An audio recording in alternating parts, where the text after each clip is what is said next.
একদিন আমার চাচাতো ভাই আমাকে ৫০০ টাকার একটি নোট দেখিয়ে কইল, চৈতি, এই ৫০০ টাকা আমি তোমাকে দিয়ে দিব, তুমি যদি আমার সাথে একটি কাজ করো। আমি কইলাম, কি কাজ ভাইয়া?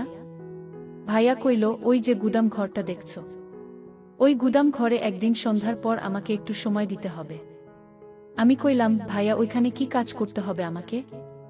ভাইয়া আমাকে কইল, কি কাজ তা ওইখানে গেলেই বুঝতে পারবে।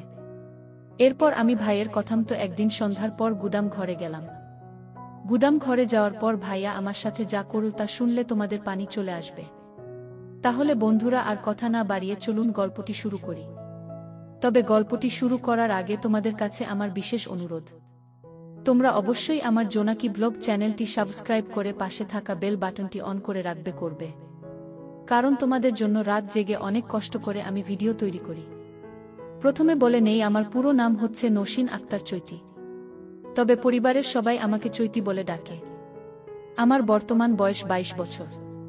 কিন্তু আমি তোমাদেরকে এখন যে গল্পটি বলবো সেটি যখন আমার বয়স ছিল তখন আনুমানিক ১২ কি ১৩ বছর। আমার ভাইয়ের নাম রাসেল। সে আমার আপন ভাই না, চাচাতো ভাই ওই সম্পর্কে। বয়সে আমার থেকে ৩-৪ বছরের বড় হবে। রাসেল ভাই আমাকে ছোটবেলা থেকেই খুব আদর করত। আমাকে চিপস, বিস্কিট, লজেন্স আরও অনেক জিনিস কিনে দিত। আমিও ভাইয়াকে খুব ভালোবাসতাম। আমার যখন বয়স ৮ থেকে ৯ হবে তখন আমি একটি আমবাগানে আরও অন্যান্য মেয়েদের সাথে দৌড়াদৌড়ি করছিলাম। তখন ভাই আমাকে কইল, চৈতি, একটু এদিকে আসো। আমি কইলাম, ভাইয়া কেন? ভাইয়া আমাকে কইল, একটু দরকার আছে তোমাকে, একটু তাড়াতাড়ি আসো। ভাইয়া ডাক শুনে আমি তাড়াতাড়ি ভাইয়ের কাছে গেলাম। ভাইয়া তখন আমাকে একটি আম গাছ দেখিয়ে কইল, চৈতি, ওই যে গাছে দেখা যাচ্ছে অনেক পাকা পাকা আম, তুমি কি ওই গাছের পাকা আম খেতে চাও? সত্যি কথা বলতে কি, ওই গাছের পাকা আম দেখে আমার লোভ লেগে যায়। আমি তখন ভাইয়াকে কইলাম, ভাইয়া আমি খাবো, কিন্তু পারবো কি করে? পাকা আম তো অনেক উপরে। তখন ভাইয়া কইল, চৈতি, আমি হাত বাড়িয়ে আম ধরতে পারছি না, তবে আম খাওয়ার একটি উপায় আছে। আমি কইলাম, ভাইয়া কি উপায়? কিভাবে পাকা আমগুলো পারা যায় একটু বলো না, আমি খাবো। গাছের মধ্যে পাকা আম ঝুলে রয়েছে আর তা দেখতে খুব সুন্দর লাগছে। আমার মনে ওই আমগুলি খুব মিষ্টি হবে। আসলে আমগুলি দেখে আমার খুব খেতে ইচ্ছে করছিল। আমের কালারটা ছিল খুব সুন্দর। মনে মনে ভাবলাম, যে করেই হোক আমি এই আমগুলি খাবো। আমি ভাইকে কইলাম, ভাইয়া কিভাবে আমগুলো পারা যায়? ভাইয়া কইল, চৈতি, তুই এক কাজ কর, আমি তোমাকে উঁচু করে ধরি, তারপর তুমি হাত বাড়িয়ে আমগুলো পার। আমি আমগুলো ছিঁড়তে পারলাম না, আর ভাইয়া মনে মনে যে অন্য রকম চিন্তা সেটি আমি তখন বুঝতে পারি নাই। এরপর ভাইয়া যেভাবে বলেছে আমি সেভাবেই কাজ করতে শুরু করলাম। এক পর্যায়ে আমরা অনেকগুলো আম পাড়তে সক্ষম হলাম। পাকা আমগুলো পাড়ার পর সেখানে আমরা পেট ভরে খেলাম। আম খাওয়া শেষ হলে ভাইয়া আমাকে কইল, চৈতি, এবার আম খাওয়া হয়েছে, তোমার পেট ভরছে, তুমি খুব মজা পেয়েছে। আমি কইলাম, জি ভাইয়া। আমগুলো সত্যি খুব মিষ্টি ছিল। তারপর ভাইয়া কইল, তাহলে চলো এবার বাড়ি চলে যাই। এরপর ভাইয়া আমি বাড়ি চলে আসলাম। এইভাবে ভাইয়ার সাথে আমার নিত্য নতুন মজার ঘটনা ঘটত। ভাইয়া খুব ভালো ভালো জিনিস আমাকে এনে দিত। এজন্যই ভাইয়াকে আমার অনেক ভালো লাগত। ভাইয়ার সকল কথাই আমি মানার চেষ্টা করতাম সবসময়, আর অপেক্ষায় থাকতাম ভাইয়া কখনো বাড়ি থেকে আসে। কারণ আমি জানি ভাইয়া বাহির থেকে আসলে অবশ্যই আমার জন্য কিছু না কিছু নিয়ে আসবে। আমার চাচাতো ভাই রাসেল বাজারে একটি মুদির দোকান ছিল। সে একজন মুদি ব্যবসায়ী ছিল। তার দোকানে নতুন নতুন কোনো জিনিস আসলে সে আমাকে দিত। আমি সেগুলো নিয়ে আনন্দে নাচতাম। কারণ তখন আমি খুব ছোট ছিলাম, কিছু বুঝতাম না। ভাইয়া যখন আমাকে কোনো কিছু গিফট করত বা দিত, তখন আমার দিকে অপলক এক দৃষ্টিতে তাকিয়ে থাকত আর মুচকি মুচকি হাসত। মাঝে মধ্যে ভাইয়াকে আমি বলতাম, ভাইয়া, তুমি আমার দিকে তাকিয়ে কি দেখো আর মিটি মিটি হাসো কেন? আমার কিন্তু খুব লজ্জা লাগে, তুমি এভাবে আমার দিকে তাকিয়ে থেকো না। ভাইয়া তখন বলে, আরে বোকা, আমি তোর দিকে তাকিয়ে দেখি আমার ছোট বোনটা কত বড় হয়ে যাচ্ছে। আমার বোনের মধ্যে আস্তে আস্তে নতুন কিছু হচ্ছে। কি সুন্দর লাগছে আমার ছোট বোনটাকে। আমার বোনটা যখন পরিপূর্ণ বয়স হবে তখন জানি না কত শত ছেলে তার রূপে পাগল হয়ে যাবে। আমি কইলাম, ভাইয়া, বেশি হয়ে যাচ্ছে কিন্তু। ভাইয়া কইল, কি বেশি হয়ে যাচ্ছে চৈতি, শুনে তো একটু। আমি যা সত্য তাই তো কইলাম। ভাইয়ের মুখে এই কথা শুনে আমি রাগে ভাইয়াকে কিল ঘুষি মারতে শুরু করলাম। ভাই আমার এই পাগলামি দেখে কইল, আরে বোকা, আমি তো মজা করলাম। আমি কি সত্যি সত্যি তোমাকে বলেছি নাকি? চৈতি, সত্যিই তুমি অনেক ভালো মেয়ে আর খুব সুন্দর কিউট একটা মেয়ে। তারপর আমি একটা মুচকি হাসি দিয়ে কইলাম, ভাইয়া তুমিও অনেক ভালো। তারপর আমি কইলাম, ভাইয়া আমার জন্য আজকে আইসক্রিম আনবে, না আনলে কিন্তু তোমাকে মায়ের দিমু। আমি কইলাম, আচ্ছা চৈতি, তোমার হুকুম ধার্য করা হলো। এই বলে ভাইয়া দোকানে চলে গেল। তারপর দোকান থেকে আসার সময় ভাইয়া আমার জন্য আইসক্রিম ও অন্যান্য সুন্দর সুন্দর জিনিস নিয়ে আসলো। আমি তো ভাইয়ার থেকে জিনিস পেয়ে খুশিতে নাচতে শুরু করলাম। এইভাবে আমার ছোটবেলার দিনগুলি চলতে লাগলো। যখন আমার আনুমানিক 12 কি 13 বছর হবে, তখন একদিন ভাইয়া আমাকে 500 টাকার একটি নোট দেখিয়ে কইল, চৈতি, তুমি যদি আমার একটি কথা রাখো, তাহলে এই 500 টাকা আমি তোমাকে দিয়ে দিব। আমি কইলাম, ভাইয়া তোমার সব কথাই তো আমি শুনি, তারপরেও বলো কি কথা শুনলে তুমি আমাকে 500 টাকা দিয়ে দিবা? ভাইয়া তখন কইল, কথাটা এখানে বলা যাবে না, চলো আমরা ওই দিকে চলে যাই। আমি কইলাম, ঠিক আছে ভাইয়া, চলো ওই দিকে। তারপর ভাইয়া আর আমি ওই দিকের একটা ঘরের পিছনে চলে গেলাম। চলে যাওয়ার পর ভাইয়া আমার কানে ফিসফিস করে কইল, চৈতি, ওই যে গুদাম ঘরটা দেখা যাচ্ছে, ওই গুদাম ঘরে তুমি আমার সাথে যাবে এবং সেখানে আমরা কিছুক্ষণ সময় একটি কাজ করব। যদি তুমি আমার সাথে কাজটি করতে পারো, তাহলে এর বিনিময়ে তোমাকে আমি 500 টাকা দিয়ে দিব। আমি কইলাম, ভাইয়া কি কাজ? ভাইয়া কইল, সেখানে গেলেই তুমি কাজটি বুঝতে পারবে, তবে কাজটি খুব কঠিন নয়, খুব সহজ।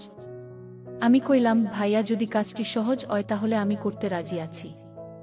এদিকে আমাদের বাড়িতে খুব একটা মানুষ নেই, আমাদের বাড়িটা সবসময় নীরবে থাকতো, আর তাছাড়া সন্ধেবেলা আমাদের বাড়ি একেবারে নীরব থাকতো। তারপর ভাইয়া আমাকে কইল, কি চৈতি, আমার কথায় তুমি রাজি আছো তো? ভাইয়া, তোমার কথায় কি আমি রাজি না হয়ে পারি? তবে ভাইয়া, সেখানে আমরা কি কাজ করব? তখন ভাইয়া কইল, আরে চৈতি, ভয়ের কিছু নেই, সেখানে গেলেই তো বুঝতে পারবে। আমি কইলাম, আচ্ছা ঠিক আছে ভাইয়া। তারপর সন্ধ্যাবেলায় আমি ঘরে পড়তে বসলাম। হঠাৎ দেখি ভাইয়া জানালার পাশ দিয়ে আমাকে ইশারা দিচ্ছে। আমি ভাইয়ার ইশারা পেয়ে ভাইয়ের কাছে চলে আসলাম। ভাইয়া আমাকে নিয়ে সোজা গুদাম ঘরে চলে গেল। গুদাম ঘরে আমি এসে পুরো অবাক হয়ে গেলাম। আমি সেখানে এসে দেখি গুদাম ঘরের ভিতরের চারদিকে ফুল দিয়ে সাজানো, আর মাঝখানে একটা চৌকি ছিল। এই চৌকিতে অনেকগুলো ফল কেটে সুন্দর করে সাজিয়ে রেখেছে। আমি কইলাম, ভাইয়া, এসব দিয়ে তুমি গুদাম ঘরে কি করবে, আর আমি বা এখানে কি করব? তখন ভাইয়া আমাকে কইল, একটু অপেক্ষা করো, তাহলে তুমি সবই বুঝতে পারবে। তারপর আমি কইলাম, আচ্ছা ঠিক আছে ভাইয়া। তারপর ভাই আমাকে কইল, চৈতি, আমি তোমাকে একটা কথা বলবো, আর এই কথাটা 7 বার বলে এই ফলগুলোর উপর একটি ফু দিবা। তারপর তুমি আমাকে এই ফলগুলি খাইয়ে দেবে, কিন্তু মাঝখানের ফলটা যে দেখছো, এই ফলটা আমি তোমাকে খাইয়ে দিব। কিন্তু একটা শর্ত হলো, এই ফলটি খাওয়ার পর বীজগুলো তুমি আমাকে দিয়ে দিবে। আমি কইলাম, ঠিক আছে ভাইয়া। তারপর আমি ভাইকে কইলাম, ভাইয়া, আমি যদি এইটুকু কাজ করতে পারি, তাহলে তুমি কি আমাকে 500 টাকা দিয়ে দেবে? ভাইয়া মুচকি হেসে কইল, হ্যাঁ চৈতি, তুমি যদি এই কাজটুকু করতে পারো, তাহলে তোমাকে আমি 500 টাকার নোট দিয়ে দেব। আমি ভাইয়ার কথায় অনেক খুশি হয়ে গেলাম। এটা তো আমার জন্য কোনো ব্যাপার না, কিন্তু আমি বুঝতে পারছিলাম না যে এই কাজটাই আমার জীবনের সবচেয়ে বড় ভুল কাজ হতে যাচ্ছে। তারপর আমি ভাইয়ার কথা মতো আমাকে উনি একটি মন্ত্র শিখিয়ে দিলেন। সম্ভবত এটা কোনো হিন্দুধর্মী মন্ত্র হবে মনে হয়। এই মন্ত্রটা 7 বার পরে ফলগুলোতে ফু দিলাম। 7 বার ফু দেওয়ার পর ভাইয়াকে আমি সবগুলো ফল খাইয়ে দিলাম, কিন্তু মাঝখানে ফলটা রেখে দিলাম। মাঝখানের ফলটা ভাইয়া আমাকে খাইয়ে দিল। তখন আমার বয়স খুব কম, তাই কি হচ্ছে আমার সাথে কিছু আমি বুঝতে পারছি না, শুধু ভাইয়ের কথা বোকার মতো পালন করে যাচ্ছি। তারপর ভাইয়ার সব কথা আমি মানতে শুরু করলাম। ভাইয়া আমাকে কইল, চৈতি, এই ফলটি ভালো করে তুমি খাবে, কিন্তু এই বীজগুলো এই আমার লাগবে। বীজগুলো আমাকে দেওয়ার পরেই তোমার কাজ শেষ। আমি কইলাম, ভাইয়া, এটা তো খুব সহজ কাজ, আর এটা আমি খুব সহজেই করতে পারবো। এটার জন্য তোমাকে এত কিছু করার প্রয়োজন কি? তখন ভাইয়া একটা মুচকি হাসি দিয়ে কইল, চৈতি, আগে কাজ শেষ হোক, তারপর তোমাকে বলছি। আমি কইলাম, আচ্ছা ঠিক আছে ভাইয়া। আমি ফলগুলো খাওয়ার পরে বীজগুলো ভাইয়ার হাতে দিলাম। তারপর ভাইয়া আমাকে কি যেন বলে আমার দিকে লক্ষ্য করে একটি লম্বা ফু দিল। ফু দিয়ে আমাকে কইল, চৈতি এবার তুমি যাও, তোমার কাজ শেষ। 500 টাকা তিনি আমার হাতে ধরিয়ে দিয়ে কইল, এই নাও তোমার কাজের বিনিময়। এবার তুমি চলে যাও, কাল কথা হবে, এখন অনেক দেরি হয়ে যাচ্ছে। চৈতি লক্ষ্মী মেয়ের মতো এবার বাড়ি চলে যাও। আমি ভাইয়ের কথায় বাসায় চলে আসলাম। এসে আমি খাওয়া দাওয়া করে ঘুমিয়ে পড়লাম। কিন্তু সকালে ঘুম থেকে উঠতেই আমার মধ্যে একটা পরিবর্তন লক্ষ্য করা গেল। যেদিকেই তাকাই আমি শুধু ভাইয়াকে দেখতে পাই। মনে হচ্ছে ভাইয়া আমাকে ডাকছে। মনে মনে আমি ভাবলাম, আমার কি হয়ে গেল? কেন এমন হলো? তবে কি ভাইয়া আমার সাথে জাদুটোনা কিছু করে ফেলেছে? আমার কাছে কেন জানি মনে হল আজকেও আমি সন্ধ্যার সময় গুদাম ঘরে যেতে হবে। গুদাম ঘর যেন আমাকে টানছে। সন্ধ্যা হতেই আমি চুপি চুপি গুদাম ঘরে চলে গেলাম। গিয়ে দেখি ভাইয়া আমার জন্য বসে আছে আর আমার জন্য অপেক্ষা করছে। আমি যেতেই ভাইয়া আমার সাথে তখন এক অন্যরকম আচরণ করা শুরু করল, যা আমি তোমাদেরকে মুখের ভাষায় বলতে পারবো না, খুবই বাজে আচরণ। ভাইয়ার আচরণ দেখে আমি তো পুরাই অবাক, কিন্তু ভাইয়া আমার সাথে এত খারাপ ব্যবহার করবে তা আমি কখনো কল্পনাও করি নাই। ভাইয়া আমার সাথে এত কিছু করছে, তাও আমি কিছু বলার সাহস পাচ্ছি না। আমি যেন অন্যরকম হয়ে গেছিলাম। আমি তার হুকুমের গোলাম হয়ে গেছিলাম। সে আমার সাথে যা ইচ্ছে তাই করতেছিল, কিন্তু আমি তা বলতে পারছিলাম না। তার সব কিছুই আমি মেনে নিচ্ছিলাম। তার কাছে গেলেই আমি কেমন জানি হয়ে যেতাম। সে আমাকে যা বলতো আমি তাই করতাম। এভাবে সে আমার সাথে অনেক কিছুই করেছে, যেটা আমি তোমাদেরকে ভাষায় প্রকাশ করতে পারবো না। তার সাথে আমার এভাবে চলতে থাকে দিনের পর দিন। তার সাথে আমার এসব চলে প্রায় 4 থেকে 5 বছর। হঠাৎ একদিন আমি খুব অসুস্থ হয়ে পড়ি। তারপর আমার বাবা মা আমাকে ডাক্তারের কাছে নিয়ে গেল। ডাক্তার আমাকে পরীক্ষা নিরীক্ষা করে বলে আমি নাকি মা হতে চলেছি। এই কথা শুনে আমার মা বাবা প্রচুর কান্না করতে লাগলো। বাসায় এসে আমাকে জিজ্ঞেস করলো, মা চৈতি সত্য করে বল, তোর এত বড় সর্বনাশ কে করেছে? তারপর আমি আর কোনো উপায় না পেয়ে বলে দিলাম ভাইয়ার সব কথা। তারপর মা বাবা রাসেল ভাইয়াকে ডেকে এনে বুঝালো।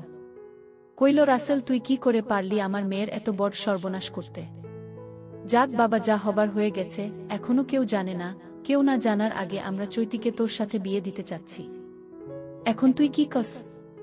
মা বাবার প্রস্তাবে রাসেল ভাইয়ার রাজি হয়ে গেল। তারপর ধুমধাম করে আমাদের বিয়ে হয়ে গেল।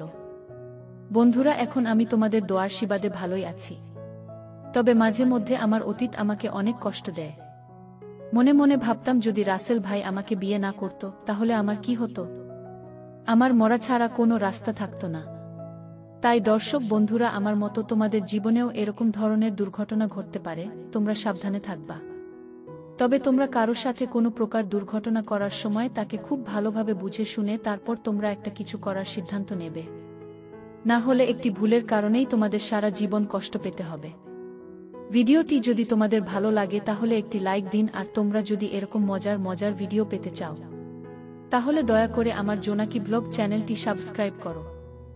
সবশেষে তোমাদের সুস্বাস্থ্য কামনা করি, আর ভিডিওটি দেখার জন্য তোমাদের সকলকে অসংখ্য ধন্যবাদ।